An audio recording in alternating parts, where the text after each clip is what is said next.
Hello friends, welcome to my channel PCS with Chauhan. Guys, मेरा नाम है कीरो चौहान। यहाँ हम कर रहे हैं दृश्य आईएएस की क्विक बुक। भारत एवं विश्व का भूगोल चल रहा है हमारा। फिलहाल भारत के भूगोल कर रहे हैं हम लोग, चैप्टर नंबर 9 जो कि है कृषि एवं पशुपालन।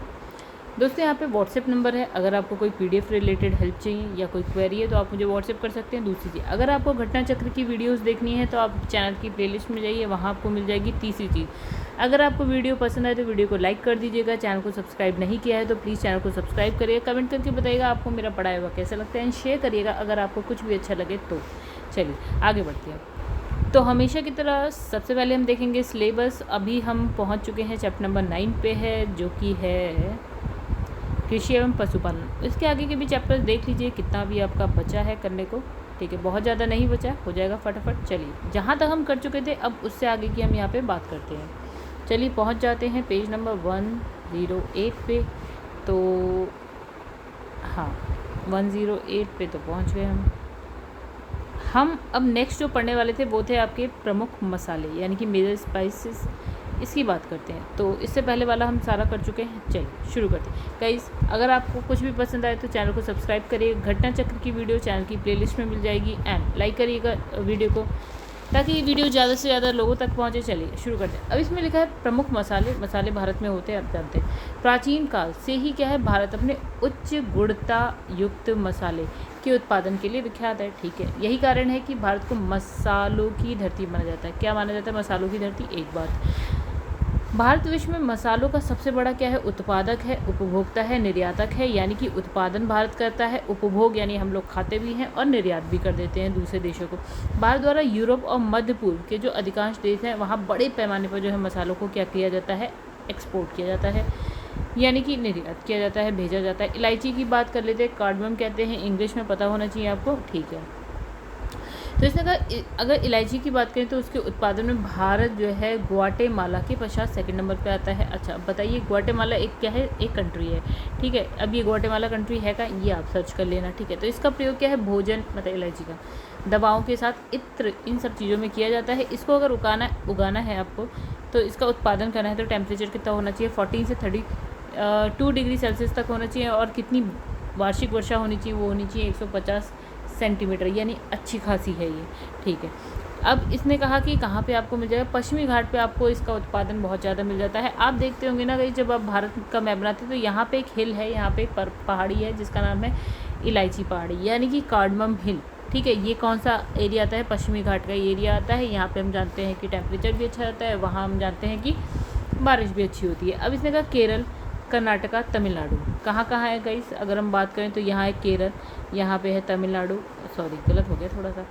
ठीक है, तो यहाँ पे है आपका तमिलनाडु, यहाँ है केरल, यहाँ है कर्नाटका, यहीं पे आपको इलायची पहाड़ी भी मिल जाएगी। तो ये हो गई एक बात इलायची की। आगे बढ़ जाते हैं, हम बात करते हैं लाल मिर्च यानी कि रेड चिली की। तो इसने कहा जो रेड चिली है उसको वाणिज्यिक रूप से महत्वपूर्ण मसाले में शुमार किया जाता है। वाणिज्यिक मसाला, वाणिज्यिक रूप से मतलब आप इसे उगाएंगे, बेचेंगे, पैसा कमाएंगे। ठीक है, पूरे विश्व में जो है बड़े स्तर पर इसका प्रयोग किया जाता है। ठीक है, हर जगह यूज़ करते हैं इसको। अद्भुत मसाला के नाम से इसको जानते हैं, यानी वंडर स्पाइस। तो ये हो गया एक क्वेश्चन, पता होना चाहिए आपको। इसके कुल वैश्विक उत्पादन की अगर बात करें तो आधा भाग जो है भारत में उगाया जाता है। यानी पूरा विश्व अगर 100% उगा रहा है तो उसमें सिर्फ और सिर्फ मतलब भारत जो है ना 50% उगा दे रहा है। ठीक है, आगे बढ़ जाते हैं। फिर वही बात, कितना टेम्परेचर चाहिए आपको इसको उगाने के लिए, मतलब उसके उत्पादन के, तो 10 से लेकर 30 डिग्री सेल्सियस। और कितनी वायु चाहिए, 60 से 120, मतलब ना बहुत ज़्यादा ना बहुत कम। ठीक है, मतलब कम में भी काम चल जाएगा। इसने कहा कि इसके लिए मिट्टी लाल दोमट मिट्टी चाहिए आपको, इस मिट्टी में ही आप उगा पाएंगे। ठीक है, तेलंगाना, आंध्र प्रदेश, कर्नाटका, वेस्ट बंगाल, उड़ीसा कहाँ है ये सब देखिए, आंध्र प्रदेश, तेलंगाना, उड़ीसा, वेस्ट बंगाल।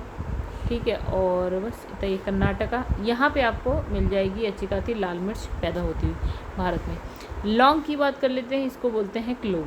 ठीक है, तो इसकी अगर हम बात करें कि इसकी जन्मभूमि क्या है, तो वो हो गई आपका इंडोनेशिया। ठीक है, मूल रूप से इंडोनेशिया में ये उत्पादित मसाला मतलब इंडोनेशिया का। ठीक है, चलिए अब इसने कहा वर्तमान में जो है Zanzibar, Madagascar, Malaysia, Sri Lanka, Bharat में इसे उगाया जाता है। तो ये सब आपको मेडागास्कर पता होगा, जांजीबार नहीं पता, आप मैप में देखिए, मेडागास्कर देखिए अफ्रीका के साइड में मिल जाएगा। मलेशिया वहीं आपको हिंद महासागर में मिल जाएगा। मलेशिया नहीं, सॉरी मॉरिशस है। मलेशिया आपको यहीं पे मिल जाएगा, साउथ ईस्ट एशिया में मिल जाएगा। ये श्रीलंका आपको पता ही है कहाँ है, भारत आपको पता ही है। इसके लिए कितना टेम्परेचर चाहिए, 25 से 35, यानी कि अच्छी खासी गर्मी चाहिए। कितनी बारिश चाहिए, 150 सेंटीमीटर, यानी कि अच्छी खासी बारिश चाहिए। इसने कहा एंटीबायोटिक गुणों, हम क्या बात कर रहे हैं गाइस, लौंग की बात करें तो इसमें क्या है, एंटीबायोटिक गुण है, जिसकी वजह से हम इसको कहाँ चिकित्सा क्षेत्र में यूज़ करते हैं। ठीक है, अब ये देखिए केरल तमिलनाडु में हमें टेम्परेचर भी अच्छा दिख जाता है और यहाँ पे हमें बारिश भी अच्छी दिख जाती है। चलो आगे बढ़ जाते हैं, काली मिर्च की बात करते हैं। ठीक है, अब इसने कहा ये जो है मूलतः पश्चिमी घाट की पहाड़ियों में उगाई जा रही है। ठीक है, पश्चिमी घाट यानी कि भारत की अगर बात करें तो ये वाला साइड पश्चिमी घाट का होता है। ठीक है, वर्तमान में इंडोनेशिया हो गया, मलेशिया हो गया, थाईलैंड, चीन, ब्राज़ील, कम्बोडिया, यहाँ पे ये उत्पादित होती है। मतलब अगर हम बात करें तो देखिए ये भारत है, ये श्रीलंका। ठीक है, यहीं पे आपको इंडोनेशिया मिल जाएगा, यहीं पे आपको मलेशिया मिल जाएगा, यहीं पे आपको थाईलैंड मिल जाएगा, यहीं चाइना तो आप जानते ही हैं। ठीक है, ब्राज़ील भी आप जानते हैं, साउथ अमेरिका में मिल जाएगा, कम्बोडिया भी आप जानते हैं कहाँ है। ठीक है, आगे बढ़ते हैं। अब इसके लिए कितना टेम्परेचर चाहिए, 10 से 40 डिग्री सेल्सियस चाहिए। कितनी वर्षा चाहिए, 125 से लेकर 200 सेंटीमीटर। देखिए यहाँ पे साउथ ईस्ट एशिया के देश हैं, यहाँ पे अच्छी खासी वर्षा होती है, आप जानते हैं। ठीक है, नहीं जानते तो जान जाइए। ठीक है, तो यहाँ पे अच्छी गर्मी भी चाहिए, अच्छी बारिश भी चाहिए। अच्छा, इसके जो कच्चे फलों को तोड़कर क्या करा जाता है, धूप में सुखाया जाता है। ठीक है, काली मिर्च की हम बात करें, तत्पश्चात सूखे हुए जो फल है उसको मसाले के रूप में हम यूज़ कर लेते हैं। अच्छा, भारत में अगर बात करें तो केरल काली मिर्च के उत्पादन के लिए सबसे ऊपर है। ठीक है, केरल कहाँ है गाइज, यहाँ पे है आपका केरल। ठीक है, उसके अलावा अगर हम बात करें तो कर्नाटका है, तमिलनाडु है, गोवा भी यहीं मिल जाएगा आपको, अंडमान निकोबार द्वीप समूह है, यहाँ पे भी आपको मिल जाएगा काली मिर्च का उत्पादन होता हुआ। देखिए फिर इसमें परिरक्षक गुणों से युक्त होने के कारण क्या होता है, हम इसको मतलब ये खराब चीज़ों को ख़राब होने से बचाता है, तो हम इसको अचार में यूज़ करते हैं, क्योंकि अचार आप लंबे टाइम तक यूज़ करते हैं। जो मीट पैकिंग है आप ज़्यादा टाइम तक यूज़ करते हैं। ठीक है, मतलब ज़्यादा टाइम नहीं, मतलब कि ये है कि आज से आपको कल खाने की ज़रूरत नहीं है, आप कुछ समय तक इसको रोक सकते हैं, मतलब मीट पैकिंग में यूज़ कर सकते हैं, औषधि क्षेत्र में आप इसको यूज़ कर सकते हैं। ठीक है, आगे बढ़ते हैं। हल्दी की बात कर लेते हैं, इंग्लिश में बोलते हैं टर्मरिक। ठीक है, अच्छा ये कहाँ पे, भारतीय उपमहाद्वीप और दक्षिण पूर्व एशिया का पौधा है। ये कहाँ, भारतीय उपमहाद्वीप तो आप जानते हैं कौन कौन सा आ जाता है, मतलब इसमें कौन कौन से देश आ जाते हैं, भारत के अड़ोस पड़ोस के। ठीक है, और दक्षिण पूर्व एशिया जहाँ इंडोनेशिया है, आपका थाईलैंड है, वो वाला एरिया आ जाता है। ठीक है, ये क्या है, उष्णकटिबंधीय फसल है। जब आप बात कर रहे हो इंडोनेशिया यहाँ की अगर बात करें तो समझ लो ये वाला एरिया तो वैसे ही उष्णकटिबंधीय है, मतलब गर्मी बहुत होती है, बारिश बहुत होती है। अच्छा, कौन सी मिट्टी, लाल मृदा वाली जो है वर्षा सिंचित और क्या है सिंचाई वाले क्षेत्र में ये आपको मिल जाएगी। कौन सी मिट्टी, लाल मिट्टी में मिलेगी आपको, और बारिश भी अच्छी होनी चाहिए। इसे जो है जल भराव युक्त क्षेत्र में उत्पादित नहीं किया जा सकता, यानी कि अगर कहीं दलदल जैसी भूमि है वहाँ आप नहीं इसको यूज़ कर मतलब उगा सके। हल्दी की जड़ों को क्या है उबालकर और सुखाकर बाज़ार में बेचते हुए बेचने के लिए हम क्या करते हैं, त्याग करते हैं, जड़ को उबालते हैं, सुखाते हैं। ठीक है, इसका प्रयोग क्या है, भोजन में कर लेते हैं, प्राकृतिक रंग में कर सकते हैं, औषधि में कर सकते हैं। ठीक है, प्राकृतिक रंग के जो का निर्माण है उसमें कर सकते हैं, औषधि क्षेत्र में कर सकते हैं। अब ये कहाँ कहाँ हो रही है इस फिर से देख लेते हैं हम लोग। तो ये हो गया भारत, यहाँ होता है आंध्र प्रदेश मान लेते हैं, इसके इधर तेलंगाना मान लेते हैं, यहाँ महाराष्ट्र मान लेते हैं, यहाँ तमिलनाडु मान लेते हैं, यहाँ पे गुजरात मान लेते हैं, यहाँ पे कर्नाटका मान लेते हैं। तो यहाँ हो जाता है, मतलब उत्पादित होता है। दालचीनी की बात करते हैं, सिनेमन बोलते हैं इसको, सिनेमन सॉरी। अब इसकी व्युत्पत्ति कहाँ, श्रीलंका के मध्य पहाड़ियों में होती है। व्युत्पत्ति कहाँ, श्रीलंका मान नहीं लो है। अब इसमें भारत की में जो नीलगिरी है, मालाबार जो पहाड़ी क्षेत्र है वहाँ पे। अब देखिए नीलगिरी की बात करें कहाँ मिलेगा आपको, यहाँ कहीं नीलगिरी मिल जाएगा। केरल वाला ये वाला जो एरिया होता है केरल का, ये मालाबार तट होता है, तो यहाँ पे जो पहाड़ियाँ हैं उस पर मिल जाएगा। ठीक है, मतलब नीचे की तरफ ही मिलेगा आपको भारत में। अच्छा, आगे बढ़ते हैं। टेम्परेचर देखा है कि इतना होना चाहिए 20 से 30, मतलब अच्छा गर्म होना चाहिए। अब हम जानते हैं कि जहाँ केरल की हमने बात करी है वहाँ पे बारिश भी ठीक होती है, तो यहाँ पे बारिश भी हो रही है अच्छी, 120 से लेकर 250 सेंटीमीटर, 250 मतलब बहुत ज़्यादा होती है। ठीक है, यहाँ पे लिखा है सिनामोमम बीरम। ठीक है, ये जो है सिनामोमम बीरम नामक वृक्ष की छाल होती है। ठीक है, देखिए गाइस ये जो दालचीनी होती है ना, वो आप देखेंगे क्या होता है ना, एक लकड़ी जैसी होती है, लकड़ी। ठीक है, तो वो छाल होती है एक्चुअल में वृक्ष की। ठीक है, तो जिसे हम क्या करते हैं, सुखाकर भोजन, औषधि निर्माण, इन सब में यूज़ कर लेते हैं। ठीक है, आगे देखते हैं स्टेबल के बाद क्या है। ओके, अब देखिए यहाँ पे क्या लिखा है, भारत की प्रमुख फसलें, अग्रणी उत्पादक राज्य, मतलब टॉप पे कौन कौन से राज्य हैं उसे उगाने के लिए। ठीक है, देख लीजिए। अगर हम चावल की बात करें तो गाइस ये बुक है थोड़ी सी पुरानी। फर्स्ट नंबर पे आता है वेस्ट बंगाल का नाम, दूसरे नंबर पे आता है उत्तर प्रदेश और तीसरे नंबर पे आता है आपका पंजाब का नाम। 2023 का डेटा मैं बता रही हूँ आपको, ठीक है। तो ये ऐसे 1, 2 उत्तर प्रदेश, 3 में आता है पंजाब का नाम, ठीक है। दूसरा इसमें लिखा है, तो इसमें आपका जो आंसर होगा ये भी गलत है। 2023 का डेटा अगर उत्तर प्रदेश, दूसरे नंबर पे पंजाब, तीसरे नंबर पे आता है हरियाणा, ठीक है गाइस। चलिए आगे लिखा है गन्ना। तो गाइस नेक्स्ट यहाँ पे अगर बात करें गन्ने की, तो गन्ने में देखिए फर्स्ट नंबर पे आता है एमपी, यूपी, देन कर्नाटक आता है, ठीक है। तो एमपी, यूपी, कर्नाटक आता है। फिर हम बात करेंगे मक्के की, अगर बात करें तो यहाँ पे आंध्र प्रदेश लिखा है, कर्नाटक आता है, फिर राजस्थान आता है, ठीक है। ये 2023 का डेटा है गाइस, ठीक है। तो जो ये मैंने यहाँ लिखा है वो सही है। उसके बाद देखिए एमपी मतलब मध्य प्रदेश, ठीक है। अब यहाँ पे देखिए ज्वार की अगर बात करें तो महाराष्ट्र आता है, फिर कर्नाटक आता है, फिर आंध्र प्रदेश आता है, फिर यहाँ पे है बाजरा, राजस्थान आता है, फिर यहाँ पर कर्नाटक आता है दूसरे नंबर पे, तीसरे नंबर पे आता है महाराष्ट्र। फिर देखिए बात करते हैं आप कुल तिलहन की, अगर बात करें तो राजस्थान आता है, दूसरे नंबर पे गुजरात आता है, तीसरे नंबर पे मध्य प्रदेश आता है। कुल दाल की बात करें तो फर्स्ट नंबर पे राजस्थान है, दूसरे नंबर पे मध्य प्रदेश है और तीसरे नंबर पे महाराष्ट्र। कॉफ़ी की बात करें तो फर्स्ट नंबर पे कर्नाटका है, दूसरे नंबर पे केरल है, तीसरे नंबर पे है तमिलनाडु। फिर चाय की अगर बात करें तो पहले नंबर पे है असम, दूसरे नंबर पे वेस्ट बंगाल, तीसरे नंबर पे तमिलनाडु और चौथे नंबर पे है केरल। फिर हम कपास की बात करते हैं तो पहले नंबर पे देखिए गुजरात है, दूसरे पे महाराष्ट्र और तीसरे पे है तेलंगाना। फिर हम नारियल की अगर बात करें तो पहले नंबर पे है कर्नाटका, दूसरे पे है केरल, तीसरे पे है तमिलनाडु और चौथे नंबर पे आता है आंध्र प्रदेश। रबड़ की अगर बात करें तो पहले नंबर पे है केरल, दूसरे नंबर पे है कर्नाटका और तीसरे नंबर पे है तमिलनाडु। गाइस नेक्स्ट यहाँ पे देखिए अगर हम फल की बात करें तो फल में जो टॉप 3 स्टेट्स आते हैं वो है आपके। तो गाइस फल की अगर बात करें कहाँ गया, ये रहा। तो देखिए फर्स्ट नंबर पे आता है आपका आंध्र प्रदेश, फर्स्ट नंबर पे आएगा। सेकंड नंबर पे आपका आएगा राजस्थान और थर्ड नंबर पे है गुजरात। और अगर हम सब्जी की बात करें तो फर्स्ट नंबर पे आएगा यूपी, ठीक है। फिर आता है आपका आंध्र प्रदेश और उसके बाद आप लिखिएगा एमपी, ठीक है। और यहाँ पे सोयाबीन की अगर हम बात करें तो एमपी आता है, उसके बाद आता है महाराष्ट्र, फिर आता है राजस्थान। फिर हम अरहर की अगर बात करें जो कि दाल है, फिर एमपी आता है, फिर मध्य प्रदेश देखिए इसमें आएगा आपका अरहर में एमपी फर्स्ट नंबर पे आता है, सेकंड नंबर पे यूपी आता है और थर्ड नंबर पे आएगा गुजरात। 2023 का डेटा है, नया डेटा है। अब अगर हम चने की बात करें तो देखिए आप पहले नंबर पे लिखिएगा एमपी, दूसरे नंबर पे लिखिएगा राजस्थान, तीसरे नंबर पे लिखिएगा यूपी, ठीक है। फिर अगर हम मूंगफली की यहाँ पे अगर हम बात करें तो फर्स्ट नंबर पे आप लिखिएगा गुजरात, सेकंड नंबर पे लिखिएगा आंध्र प्रदेश और थर्ड नंबर पे आप लिखिएगा तमिलनाडु, ठीक है। अब यहाँ पे रेपसीड और क्या है सरसों की अगर बात करते हैं तो फर्स्ट नंबर पर राजस्थान का नाम आएगा, दूसरे नंबर पर आपका हरियाणा आएगा और तीसरे नंबर पे एमपी आएगा, ठीक है। ऐसा ही लिखा है। अब इसने कहा कि सूरजमुखी की अगर हम बात करें तो फर्स्ट नंबर पे कर्नाटका सही है यहाँ पे, फिर आएगा सेकंड नंबर पे उड़ीसा, ठीक है। सेकंड नंबर पे आएगा उड़ीसा, थर्ड नंबर पे आ जाएगा आप लिखिएगा हरियाणा। फिर हम जूट और मीस्ता की बात करते हैं तो फर्स्ट नंबर पे देखिए यहाँ पे लिखा है जूट की अगर हम बात करेंगे खाली तो आप लिखिएगा नागालैंड, कर्नाटका, फिर वेस्ट बंगाल, ठीक है। फिर इसके बाद है कुल खाद्यान्न की अगर बात कर ले हम तो फर्स्ट नंबर पे आप लिखिएगा एमपी, दूसरे नंबर पे लिखिएगा पंजाब और थर्ड नंबर पे आप लिखिएगा यूपी। ये 2023 का डेटा है, ठीक है। आगे बढ़ जाते हैं हम लोग। तो गाइस यहाँ पे देखिए क्या लिखा है, कृषि भू जोत के आकार, ठीक है। मतलब कृषि जोत एवं उसके आकार की बात करते हैं तो यहाँ पे लिखा है भूमि। भूमि में एक विशिष्ट आकार या स्थान को हम बोलते हैं भूजोत या कृषि जोत बोलते हैं, ठीक है। जिसमें क्या होता है पूर्ण या आंशिक रूप से हम क्या करते हैं कृषि उत्पादन हेतु भूमि का उपयोग करते हैं।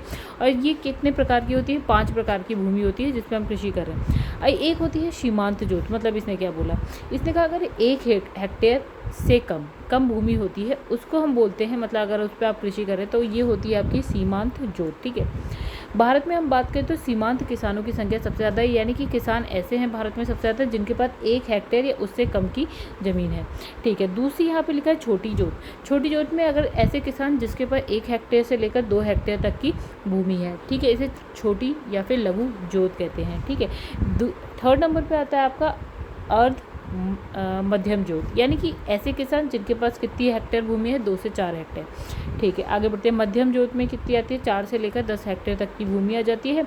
और अगर हम बात करें 2011 की जनगणना के अनुसार तो आपके इसके अंतर्गत कितनी भूमि आती है भारत में, 21.20% भूमि आपकी मध्यम जोत में आ जाती है।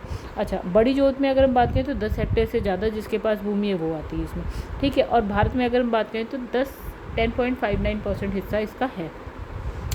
देखिए अब यहाँ पे कुछ बातें लिखी हैं। भारत को कुल जो है 15 एग्रो क्लाइमेटिक जोन में बांटा गया है, जबकि देश में जो है एग्रो इकोलॉजिकल क्षेत्रों की संख्या कितनी है? 20 है। इंपॉर्टेंट बात है, याद रखिएगा, ठीक है। तो एग्रो इकोलॉजिकल क्षेत्र की संख्या भारत में 20 और 15 क्या है? एग्रो क्लाइमेट जोन है, ठीक है, याद रखिएगा, रट लीजिएगा।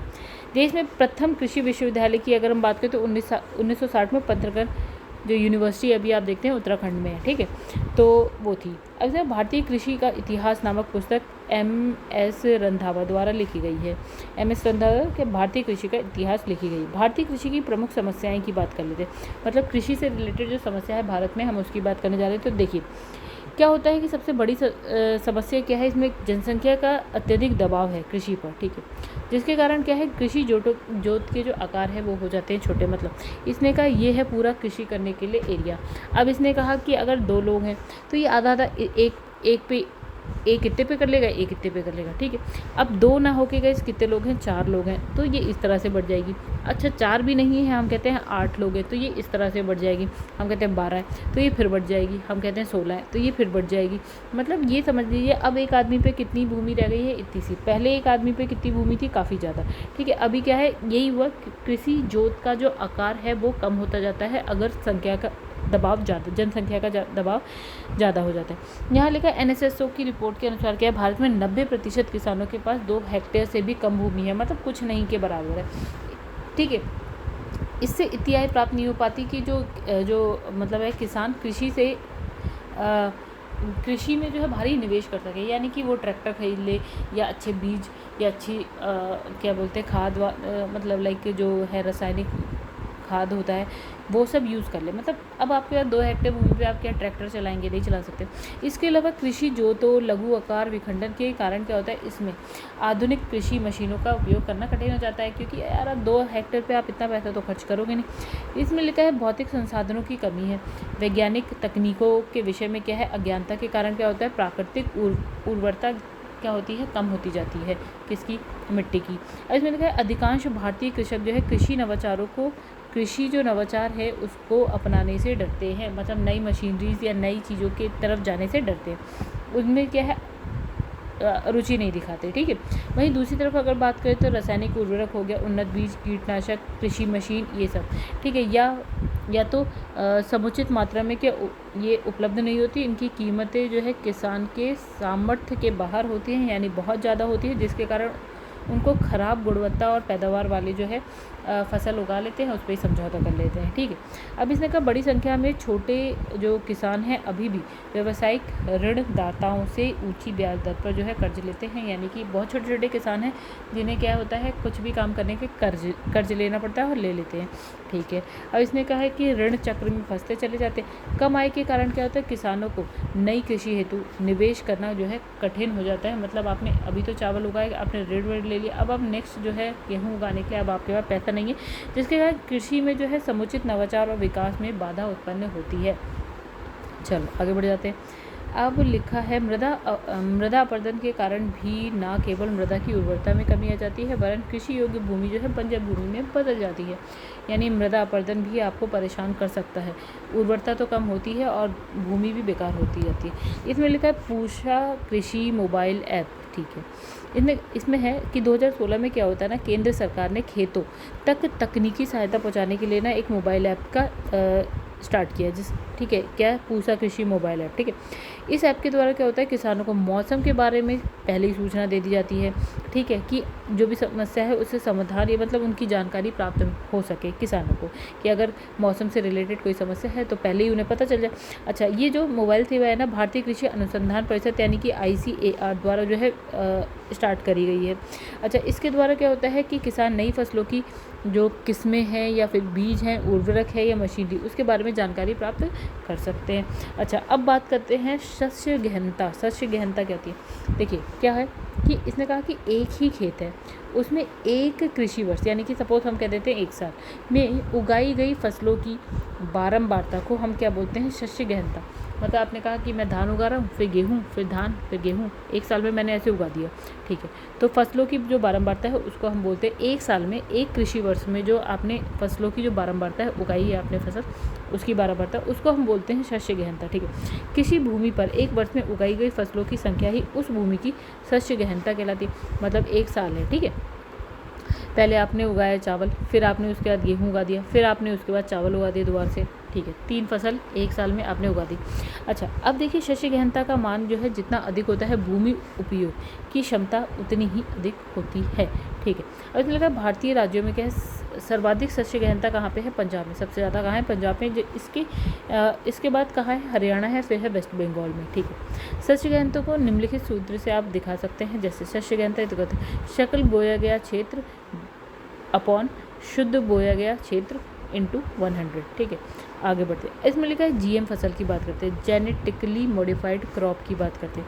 अब आनुवांशिक रूप से संशोधित फसलों को हम क्या बोलते हैं, जीएम फसल। मतलब कि अगर सपोज़ कि आप गन्ना उगा रहे हैं, अब आपने आनुवांशिक रूप से इसमें कुछ चेंज कर दिया, परिवर्तन, आनुवांशिक परिवर्तन कर दिया, और उसकी वजह से क्या है, आप नई तरीके का गन्ना होगा, ठीक है, तो ये होता है जीएम फसल हो गई, ये हो गई जीएम गन्ना हो जाएगा, ठीक है, यानी जेनेटिकली मॉडिफाइड गन्ना हो जाएगा। मतलब अगर आपने उसके एक भी जीन में परिवर्तन करके कुछ अलग कर दिया ना, तो वो जीएम फसल हो जाएगी, ठीक है। कृषि में उपयोग किए गए ऐसे पौधों के जो क्या होता है, डीएनए में आनुवांशिक इंजीनियरिंग तकनीक का प्रयोग कर उसको हम क्या कहते हैं, संशोधन कर देते हैं, यानी कि उसको बदल देते हैं, ठीक है। इसका उद्देश्य क्या है, फसल की जो प्रजाति है उसको कुछ कीड़ों से या फिर रोग से बचाना, उत्पादन को बढ़ाना। भारत में अगर हम बात करें, बीटी कपास क्या है, एक जीएम फसल है, क्या है, बीटी कपास। चलिए कृषि उत्पादकता की बात करते हैं। तो कृषि उत्पादकता से तात्पर्य प्रति हेक्टेयर उत्पादन या प्रति श्रमिक उत्पादन से, ठीक है। मतलब ये 1 हेक्टेयर है, ठीक है, तो इस पे कितना उत्पादन हो रहा है, वो कृषि उत्पादकता। अगर आप 1 हेक्टेयर पे 1 किलो उगा रहे हैं, वहीं आप 1 हेक्टेयर पे 2 किलो उगा रहे हैं, तो उत्पादकता यहाँ की ज़्यादा है। अब इसने कहा विस्तृत कृषि वाले क्षेत्रों में श्रम उत्पादकता क्या हो जाती है, अधिक हो जाती है। मतलब अगर आपने एक बड़ा सा खेत है, वहाँ पे आपने कुछ उगाया, 2 आदमियों ने मिलकर जो है वो फसल उगा दी, 2 आदमियों ने, तो यानी अगर सपोज़ की फसल हुई 10 किलोग्राम, तो सपोज़ एक आदमी की कितनी हो गई, 5 किलोग्राम, एक आदमी पे कितनी आ गई, 5 किलोग्राम, यानी कि 5 किलोग्राम। वहीं अगर हम बात करें, ये है 10 किलोग्राम फसल है, लेकिन 4 लोगों को लग गई, नहीं 5 लोगों ने मिलकर उगाई है, काटी है, ठीक है, यानी कि हर व्यक्ति पे 2 किलोग्राम 2 किलोग्राम 2 किलोग्राम, यानी यहाँ पहले से कम हो गई। यानी यहाँ लिखा है विस्तृत कृषि वाले, अगर बहुत बड़ा क्षेत्र है पे आप कृषि कर रहे हैं, तो वहाँ पे जो श्रम उत्पादकता है ना, एक बंदे पे अगर हम उत्पादकता की बात करें तो वो क्या होगी, ज़्यादा हो जाएगी। जबकि अगर हम बात करें गहन कृषि वाले क्षेत्र में, तो श्रम उत्पादकता क्या होती है, कम हो जाती है, ठीक है। अब देखिए यहाँ पे लिखा है कृषि उत्पादकता में प्राकृतिक मानवीय दोनों प्रकार के तत्वों का योगदान होता है। प्राकृतिक तत्व भी होते हैं, मानवीय होते हैं। भारत में जो है कृषि का पर्याप्त विकास ना हो पाने के कारण क्या होते हैं, कृषि उत्पादकता का अनुपात अलग अलग क्षेत्रों में अलग अलग है। मतलब इसने कहा कि अगर ये भारत है, तो भारत में हर जगह कृषि की उत्पादकता अलग अलग है, ठीक है। तो बस ये बात कह रहा है। अब इसने कहा कि हरित क्रांति वाले प्रदेशों में उत्पादकता क्या है, बहुत ज़्यादा है। जहाँ जहाँ हरित क्रांति आई, जैसे पंजाब, ठीक है, हरियाणा, तो यहाँ पे जो उत्पादकता है वहाँ एज़ कम्पेयर टू अदर राज्य क्या है, ज़्यादा है।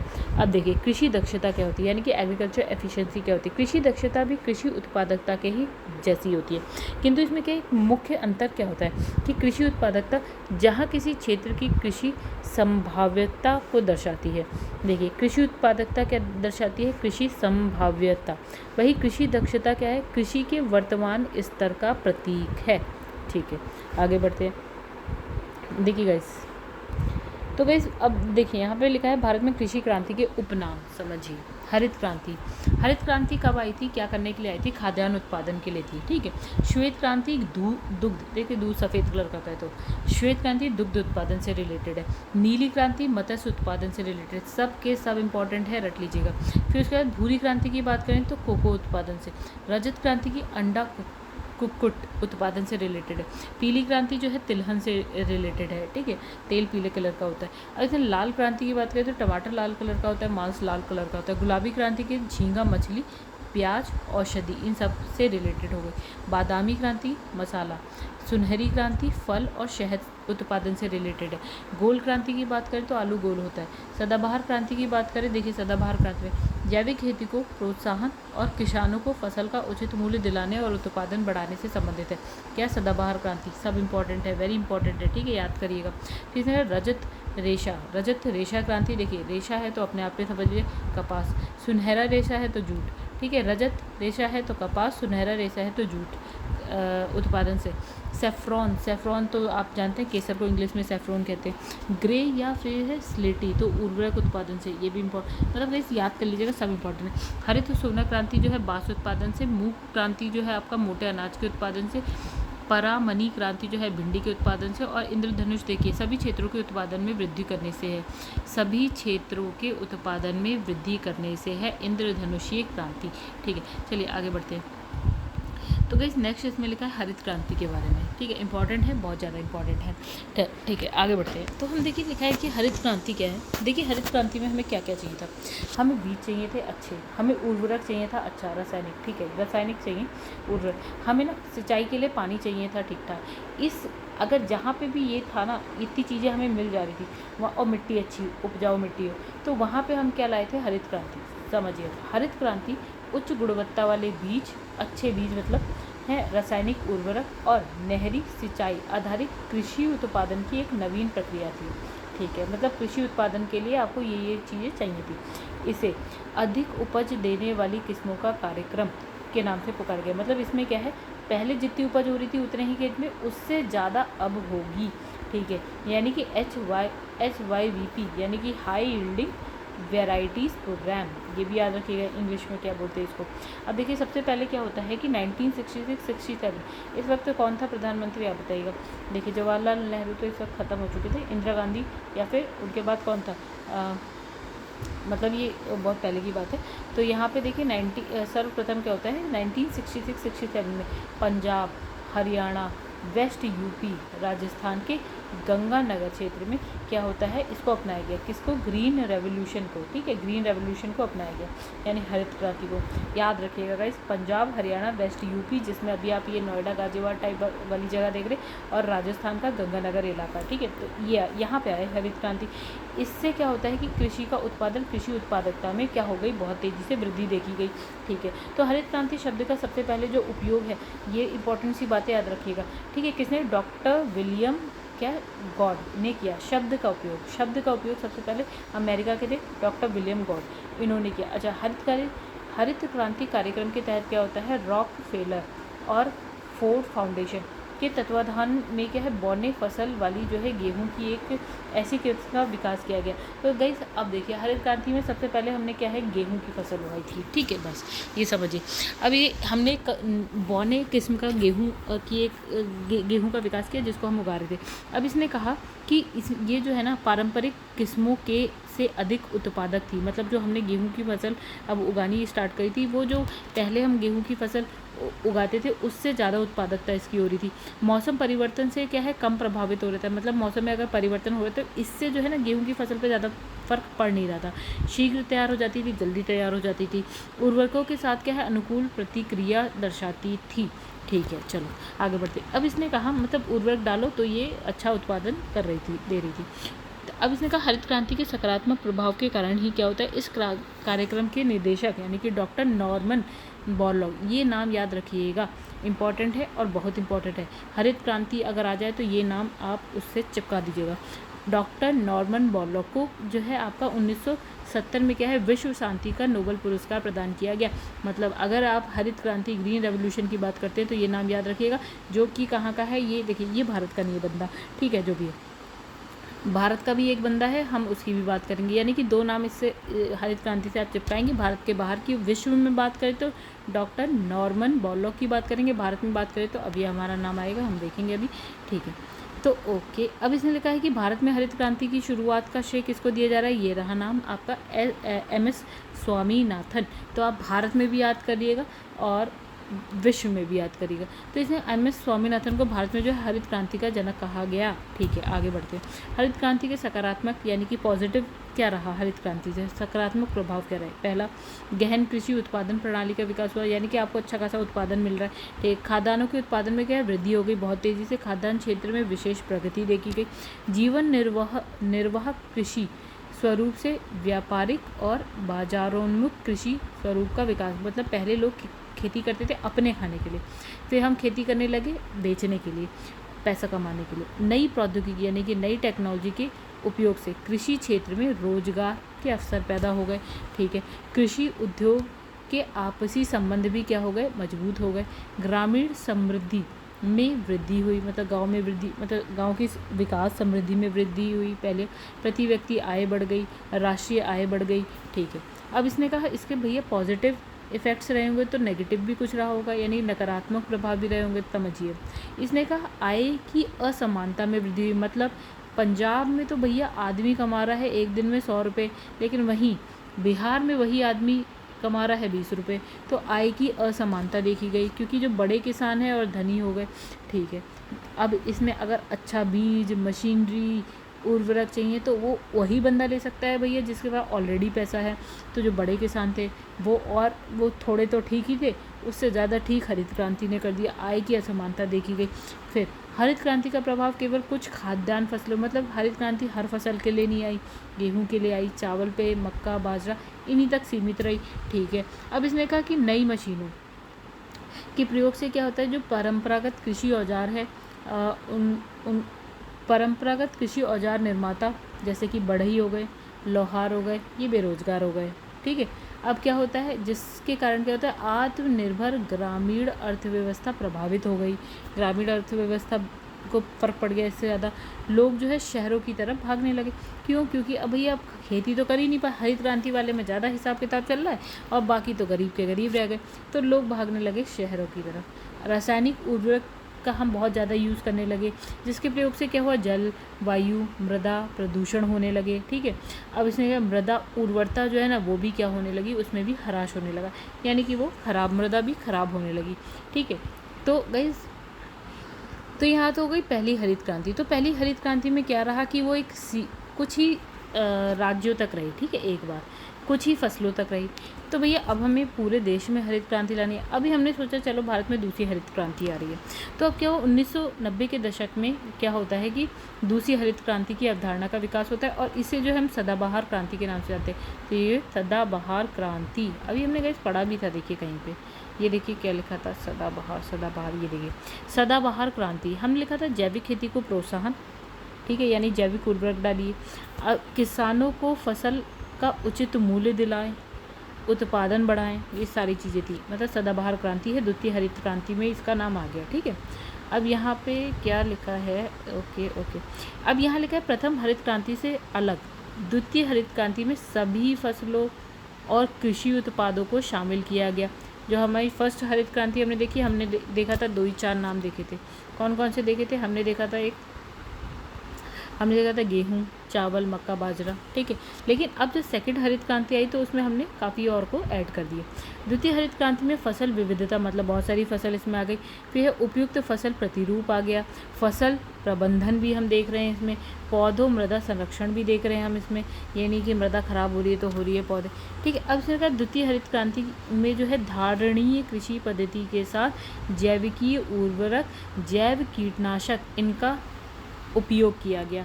जैविक उर्वरक आप जानते हैं, ठीक है, जैव कीटनाशक भी जानते हैं। धारणीय कृषि पद्धति यानी कि कृषि को इस तरह से किया जाए कि अभी सब कुछ ठीक रहे, हमारी आवश्यकताओं की पूर्ति होती रहे, प्लस भविष्य में भी कुछ गड़बड़ ना हो, भविष्य के लोगों को भी आसानी से कृषि करते हुए सब कुछ मिलता रहे। अब इस योजना के अंतर्गत क्या है, कृषि के सतत विकास हेतु आधारभूत संरचना, जैसे कृषि के लिए आपको सिंचाई के लिए नहर चाहिए, सामान को इधर उधर ले जाने, बीज चाहिए ठीक ठाक, सामान को इधर उधर ले जाने के लिए आधारभूत संरचना में सड़क चाहिए, आपको ट्रक चाहिए, ये सारी चीज़ें। ठीक है, मतलब ये सारी चीज़ें। तो संस्थागत ढांचे को मजबूत करना। ठीक है, अब इसने कहा जैसे कि संस्थागत ढांचे, जैसे आपने सब्जी तोड़ी, अब आपको उसे कहीं तो रखना है, तो आप ऐसी ठंडी जगह पे रखें, तो शीत भंडार की व्यवस्था की गई, सड़क योजनाएं बनाई गई क्योंकि आपको एक जगह से दूसरी जगह ले जाना है। ठीक है, कृषि उत्पादों के विपणन की सुविधा, मतलब अगर आपको उसको बांटना है ठीक तरीके से बांटने की सुविधा हो। फिर है दूरसंचार का विकास होना, यानी कि मोबाइल फ़ोन, मतलब जहाँ से आप इधर उधर बात कर सके, मोबाइल फ़ोन तो अब आए। फिर इसमें मूल परिवर्तन हेतु क्या है, कृषि प्रसंस्करण पर बल देना, ये सारी चीज़ें इसमें शामिल हो गई। इसके अंदर कर नवीन सरकारी समितियों का गठन कर छोटे छोटे सीमांत जो किसान थे उनको भी क्या है उन्नत बीज दिए गए, उर्वरक दिए गए, अत्याधुनिक जो मशीनरीज हैं वो दी गई, ठीक है। जिस आदि के जो क्रय हेतु कम ब्याज पर क्या है ऋण उपलब्ध कराया गया। मतलब कि अब जो छोटे किसान हैं ये सारी चीज़ें खरीद लें तो हम क्या है ब्याज कम लेंगे, आपको ऋण दे देंगे। पहले क्या है ऋण तो आप लेते थे और अच्छा खासा ब्याज दे रहे हो, तो किसान जो है फंस जाते थे ऋण के जाल में। तो ये सारी चीज़। अब इसमें देखिए एक यहाँ पे क्या लिखा है, इसमें लिखा है NPK अनुपात। देखिए NPK की फुल फॉर्म समझिए। सबसे पहले हमें जो उर्वरक होते हैं ना, उर्वरक उसमें हमारे पास क्या होता है NPK होता है, मतलब नाइट्रोजन, फॉस्फोरस एंड क्या है पोटेशियम, ठीक है। तो इसका रेशियो देखिए, मतलब ये चीज़ चाहिए हमारी मिट्टी के लिए उसको उपजाऊ बनाने के लिए, मतलब उत्पादन के लिए, फसल उत्पादन के। अब देखिए रासायनिक खेती में नाइट्रोजन, फॉस्फोरस और पोटेशियम के एक निश्चित मिश्रण का उपयोग जो है उर्वरक के रूप में किया जाता है। यानी जो आप यूरिया यूज़ करते हैं उसमें आपको ये मिलेगा, ठीक है, जो कि NPK नाम से जाना जाता है, ठीक है। अब इसने कहा कि NPK अनुपात अलग अलग फसलों के लिए क्या होता है, अलग अलग होता है। लेकिन अगर हम बात करें हरित क्रांति के समय तो NPK का बहुत ज़्यादा मतलब का प्रयोग जो है अधिक मात्रा में किया गया। तभी हमने कहा ना मिट्टी ख़राब हो गई उस वक्त, मृदा की जो गुणवत्ता है उसमें ह्रास आ गया। क्यों? क्योंकि आप ये रासायनिक उर्वरक इतने सारे डालो, मतलब रासायनिक पदार्थ इतने सारे डाल रहे हो, ठीक है। लेकिन भारत में अगर हम बात करें दलहनी फसलों में क्या होता है, ये अनुपात क्या होता है। देखो दाल की जो फसल होती है ना उसमें ऑलरेडी ये सब होता है, ठीक है। तभी हम कहते हैं ना कोई एक फसल लगाने के बाद दाल की फसल लगा दो तो आपकी जो खेत की उर्वरता है ना वो बनी रहेगी।